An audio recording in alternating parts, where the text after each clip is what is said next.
Good morning students. आज का हमारा टॉपिक है विशेषण। विशेषण विशेषण क्या है, किसे कहते हैं विशेषण? तो इसकी डेफिनेशन है, जो शब्द संज्ञा या सर्वनाम की विशेषता प्रकट करते हैं वे विशेषण कहलाते हैं। जैसे लंबा, मोटा, पतला, चौड़ा, सुंदर, भारी, हरी आदि। अब नेक्स्ट है विशेष्य। विशेष्य क्या है? तो जिन शब्दों की विशेषता बताई जाती है उन्हें विशेष्य कहते हैं। देखिए, जैसे मोहन मोटा है, तो यहाँ पर मोहन की विशेषता बताई जा रही है, इसलिए मोहन जो होगा वो क्या होगा? विशेष्य, और मोटा जो होगा वो होगा विशेषण। अर्थात कहने का अभिप्राय है कि जो शब्द संज्ञा और सर्वनाम की विशेषता बताते हैं उन्हें हम विशेषण कहते हैं। जैसे लता सुंदर है, तो इसमें जो लता है वो विशेष्य है और सुंदर जो है वो विशेषण है। अब विशेषण के 4 भेद होते हैं। विशेषण के कितने भेद होते हैं? 4 भेद। नंबर 1 गुणवाचक, नंबर 2 परिमाणवाचक, और नंबर 3 संख्यावाचक, नंबर 4 सार्वनामिक विशेषण। अब यहाँ पर सबसे पहले मैं आपको गुणवाचक विशेषण क्या है इसके बारे में बता रही हूँ। गुणवाचक विशेषण किसे कहते हैं?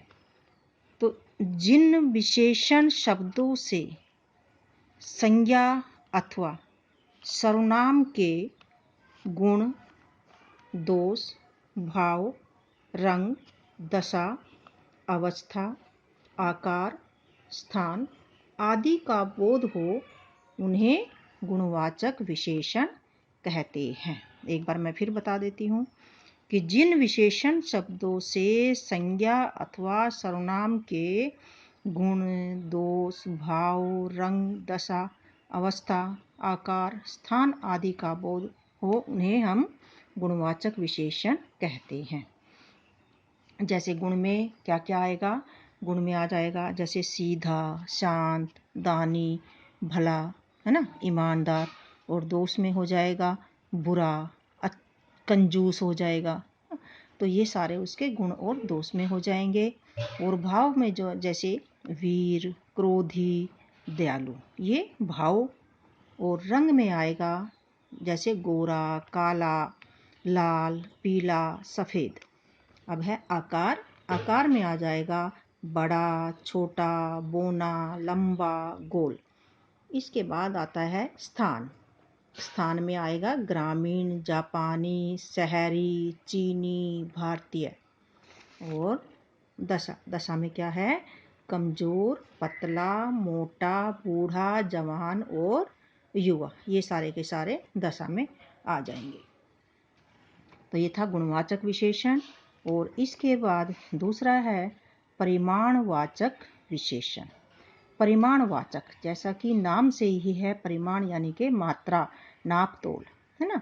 तो यहाँ पर परिमाणवाचक विशेषण की जो डेफिनेशन है वो है, जिन शब्दों से किसी वस्तु की मात्रा, उसके माप अथवा तोल का बोध होता है उन्हें परिमाणवाचक विशेषण कहते हैं।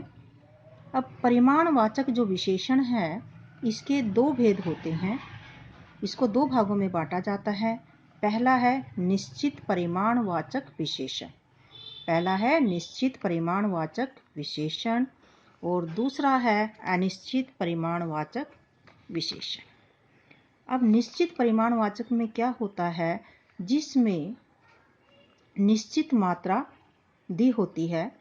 हमें पता है कि निश्चित है कोई भी चीज़, जैसे एग्जाम्पल हो गया 2 किलो चीनी, है ना। अब हमें यहाँ पर ये पता है कि जो चीनी है वो कितनी है? 2 किलो है। कितनी है? 2 किलो चीनी है। अब अनिश्चित में क्या हो जाएगा? कि हमें उसकी मात्रा का प्रॉपर मालूम नहीं है कि वो कितनी है ना। तो हम उसमें कहेंगे जैसे कुछ चीनी, तो यानी कि उसमें हमें निश्चित मात्रा नहीं मालूम है, तो हम उसे क्या कहेंगे, अनिश्चित। तो इसकी जो डेफिनेशन इसकी डेफिनेशन जो बनेगी वो बनेगी अनिश्चित माप तोल तथा मात्रा का बोध कराने वाले विशेषण शब्द अनिश्चित परिमाणवाचक विशेषण कहलाते हैं। और निश्चित की जो बनेगी, निश्चित परिमाणवाचक विशेषण की जो डेफिनेशन बनेगी वो बनेगी जो निश्चित मापतोल का बोध कराते हैं उसे निश्चित परिमाणवाचक विशेषण कहते हैं। तो ये था हमारा निश्चित परिमाणवाचक विशेषण। अब इसके बाद है हमारा तीसरा जो पॉइंट है, ये है संख्यावाचक विशेषण। अब संख्यावाचक विशेषण की जो डेफिनेशन है वो है कि जिन विशेषण शब्दों से संज्ञा या सर्वनाम की संख्या का बोध हो, संज्ञा या सर्वनाम की संख्या का बोध होता है, उन्हें क्या कहते हैं, संख्यावाचक विशेषण कहते हैं। अब जो संख्यावाचक विशेषण है उसके भी दो भाग होते हैं। पहला है निश्चित संख्यावाचक विशेषण और दूसरा है अनिश्चित संख्यावाचक विशेषण। अब इसमें निश्चित संख्यावाचक में देखिए, निश्चित संख्यावाचक जो विशेषण होता है उसमें जो विशेषण शब्द संज्ञा की निश्चित संख्या का बोध कराते हैं वे निश्चित संख्यावाचक होते हैं, और अनिश्चित में जो शब्द संज्ञा की निश्चित संख्या का बोध नहीं कराते वे अनिश्चित संख्यावाचक होते हैं। अब जैसे निश्चित, इसका एग्जाम्पल देखिए निश्चित संख्यावाचक विशेषण का, कि जैसे मेरे पास 100 रुपये हैं। आपको पता है जैसे कि भाई निश्चित है, यहाँ पर 100 रुपये हैं।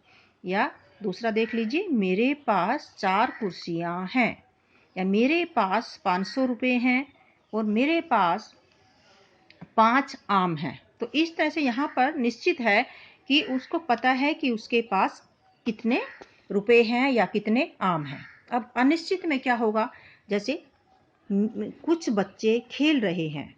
अब यहाँ पर निश्चित नहीं पता है कि कितने बच्चे हैं, लेकिन कुछ बच्चे खेल रहे हैं और बहुत सी पुस्तकें मेज पर रखी हैं, है ना। बहुत सी पुस्तकें मेज पर रखी हैं, लेकिन कितनी पुस्तकें हैं वो मालूम नहीं है। मैं 9 वर्ष का हूँ, ये निश्चित हो जाएगा कि उसको पता है कि वो कितने साल का है। तो ये था आपका निश्चित और अनिश्चित संख्यावाचक विशेषण। अब इसके बाद हमारा आता है सार्वनामिक विशेषण। ये हमारा चौथा भाग है इसका, है ना, चौथा भेद है। क्या है, सार्वनामिक विशेषण। सार्वनामिक विशेषण किसे कहते हैं, देखिए ये बहुत ही आसान है। सार्वनामिक विशेषण जो सर्वनाम शब्द संज्ञाओं से पहले प्रयोग किए जाने पर विशेषण का कार्य करते हैं उन्हें सार्वनामिक विशेषण कहते हैं। अर्थात संज्ञा के प्रयोग से पहले जब सर्वनाम आ जाता है तो वो सार्वनामिक विशेषण बन जाता है। एक बार फिर से सुन लीजिए, जो शब्द संज्ञा से पहले प्रयोग किए जाने पर विशेषण का काम करते हैं उन्हें सार्वनामिक विशेषण कहते हैं। जैसे इसका एग्जाम्पल देखिए, यह पुस्तक रख दो। अब इसमें जो पुस्तक जो है वो संज्ञा है, पुस्तक इसमें क्या है, संज्ञा है, और यह क्या है, सर्वनाम है। अब यह पुस्तक रख दो, अब इसमें जो है संज्ञा से पहले सर्वनाम आया है, संज्ञा से पहले सर्वनाम आया है, इसलिए ये सार्वनामिक विशेषण है।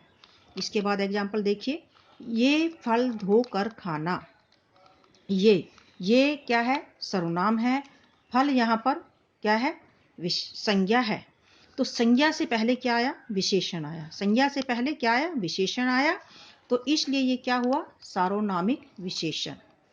इसके बाद वह कपड़ा मुझे दो, वह कपड़ा मुझे दो। तो इसमें जो कपड़ा जो है वो संज्ञा है और वह जो है इसमें क्या है? सर्वनाम है।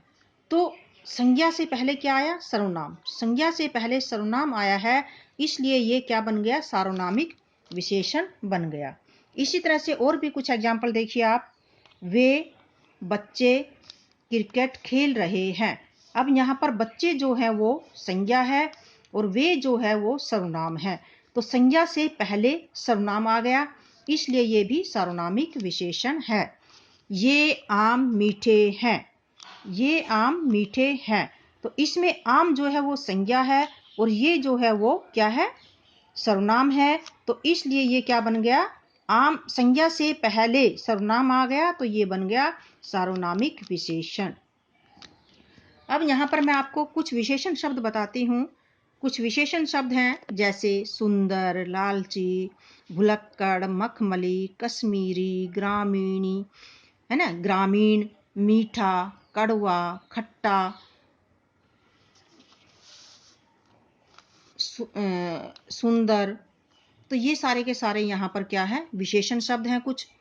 और इसी तरह से ये डेफिनेशंस वगैरह सारी आपने अच्छे से याद करनी है। और एक पॉइंट और है यहाँ पर, सर्वनाम और सार्वनामिक विशेषण में क्या अंतर होता है?